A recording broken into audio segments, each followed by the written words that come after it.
KD, bali ikaw, ilang taong ka na, Iha? 20. Magto-21 sa October. Lapit na. Ikaw, anong trabaho mo?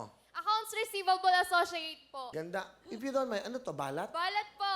Meron siyang balat sa may bandang, dito sa ilalim ng kanyang chin, no? Ano, tapos may para May siyang, buhok po siya. dito to. Meron din akong balat eh. Ayoko nakita ko, Will. Meron akong balat dito, ganyan din, may buhok din. Hindi, ganun talaga ba? Ibig sabihin ng buhay. Buhay yung balat. May boyfriend ka ba? Wala, Will. Ang hirap Pero yan. nagka-boyfriend na ako. Ang hirap niya, akala lalaki ka. Pare!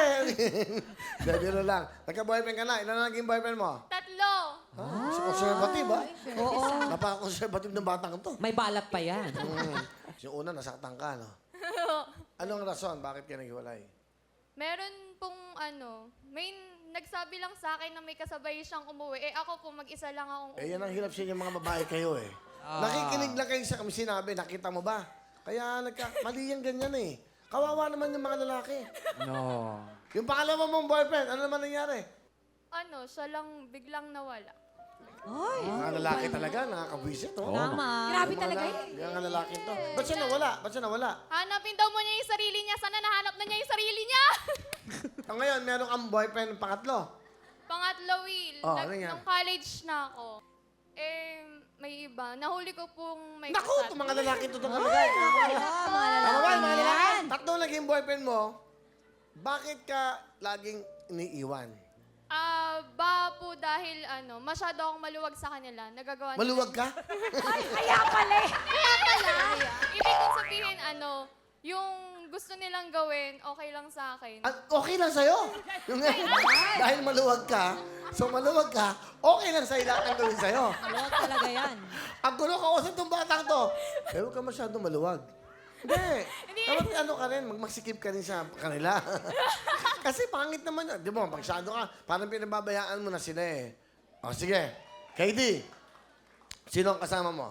Pinapakilala ko sa buong mundo ang pinakamabait, pinakamasipag, pinakamaganda, mapagmahal at masarap magluto kong nanay. Ang Wonder Woman ng buhay ko, si Nanay Vida! Hello, Will! Magandang hapon sa'yo, Will! Masaya ako, Will! Napasok ako sa Wawa, Will! Kamusta ho kayo, nanay? Kamusta kayo? Mabuti naman, Will! Nay, eto, ano ang gusto sabihin sa maganda niyong anak? Anak, mahal na mahal kita. Salamat sa mga pagtulong mo sa akin. Ngayon maaga siyang nagtrabaho para makatulong sa anak ko na bunso. Siya po nagpapaaral. Anak, mahal na mahal kita. Den. Pagbutihan mo, sa pag-aaral ng kapatid mo. Salamat sa pagtulong mo sa akin na nagtitinda ng mga merienda, ang luto na merienda. Kagaya ng palabok at carbonara. Pati cheese stick, Will, nagtitinda siya sa office niya. Kaya po, swerte po ako sa anak ko na yan. I love you, Nak.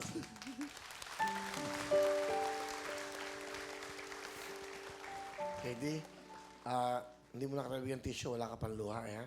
Pag may luha, bibigyan ka ng tissue, ha? Iniintay ko, ha? Sayang kasi yung tissue, eh. Yun lang. Sige, anong gusto mo sabihin kay nanay? Ma, salamat po sa lahat. Kahit nung mula bata ako, mula elementary hanggang college, nagtitinda na ako kung ano-ano tinitinda ko. Muntik na akong hindi makapag-aral ng college, pero lahat ng racket pinasok ko, nag-promo girl ako, nag-majorette ako. Kumakanta ako sa mga debut sa kasal para may kitain ako pambaon. Hindi lang pambaon ko, pati nila. Ni Makado. Salamat ma sa sakripisyo. Hindi ko makakalimutan yung pumasok ka pang katulong. Sana pinapangako sa inyo na gaya nung sinabi ko nung nag-aaral pa ako, pagbubutihan ko yung pag-aaral ko. Ngayon nakapagtrabaho na ako. Lalo kong pagigigihan para matupad yung mga pangarap natin. Mahal na mahal kita, Mama. Mahal na mahal din kita, Anak. Okay, at pasensya ka na. Hindi kita mabibigyan tissue, wala kang luha. Kung meron kang luha, ibibigay ko sa, nagtitipid kasi kami. Medyo ano kami ngayon ha? Hipit ang sinturon, okay? Sensya ka na ha? Kung may luha, titignan ko eh. Walang tumulo, sayang, okay? Anyway, nanay, salamat. Ano ang talent ni KD? Kakanta, Will! Pakinggan po natin ang magandang sikip dito ka, Cherry. Ito po, pangalapan natin ang magandang secretary, KD.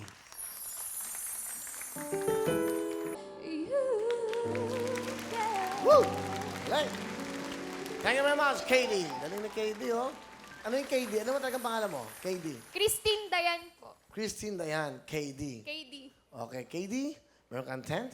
Thank you so much,